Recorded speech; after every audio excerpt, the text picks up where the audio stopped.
ஜனநாயகன் படம் இந்த மாதிரி விஷயங்கள்லாம் நிறைய தாண்டி அதெல்லாம் வந்துட்டாங்க. அவருக்கு ஒரு வில்லிங் இருக்குது அப்படிங்கிற மாதிரி சொல்கிறாங்க. ஆனால் அந்த வில்லிங் கன்வெர்ட் ஆகுமா அப்படிங்கிறதுல எனக்கு ஒரு பெரிய டவுட் இருக்குது.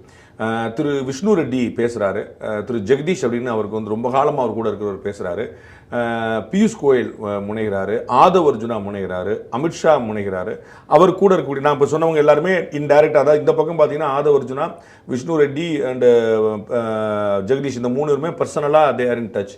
அந்த பக்கம் வித் பிஜேபி அண்ட் ஏடிஎம்கே அவங்க எல்லார் டீமுமே அங்கே திரு அமித்ஷா, திரு பியூஷ் கோயல் அவர்களும் அவர்களுடைய குழுவும் அவங்க பேசிக்கிட்டே இருக்கிறாங்க. பவன் கல்யாணும் அதில் ஒன்று. பவன் கல்யாண் இன்னைக்கு காலில் பேசினார் அப்படிங்கிறதுல ரொம்ப நாளாக பேசிட்டு இருக்கிறாரு. அண்ட் பவன் கல்யாண்கிற நேம் உங்களுக்கு ஞாபகம் இருக்கும், ரொம்ப முதல்ல அந்த நேம் எடுத்தது நம்ம திரு விஜய் அவர்கள் ஏடிஎம்கே பிஜேபி அலைன்ஸில் சேர்ந்தார்னு அவருக்கு 2 வாய்ப்புகள் இருக்குது. அவர் உடனடியாக பவன் கல்யாணம் மாற முடியும், குறைந்தபட்சம் அவருடைய விருப்பத்தின்படி அவர் விஜயகாந்தா மாற முடியும். அது விஜயகாந்தா மாறுறதா எதிர்க்கட்சி தலைவராக உட்கார முடியும். ஸோ எதிர்க்கட்சி தலைவராக உட்கார்றதா துணை முதலமைச்சர் அவர் 2 வாய்ப்புமே அவர் கையில் தான் இருக்குது அப்படிங்கிறது அவர் முடிவு எடுக்கிறது தான். ஆனால் 2ல் ஏதாவது ஒன்று அஷ்யூராக இருக்குது, அவருடைய சாய்ஸ் அப்படின்னு நம்ம ரொம்ப முன்னாடி தான் சொல்லிட்டு இருந்தோம். And Pawan Kalyan with all is experience அவர் ரொம்ப காலமாக பேசிட்டே இருக்காரு. நான் இந்த விஷ்ணு ரெட்டி உட்பட நான் பல விஷயங்கள் சொன்னேன் பார்த்தீங்கன்னா, அவங்களுடைய இந்த ஆந்திரா தொடர்புகள் அவங்கெல்லாம் வச்சுட்டு ரொம்ப நாளாக பேசிட்டு இருக்காங்க. அது நத்திங் நியூ.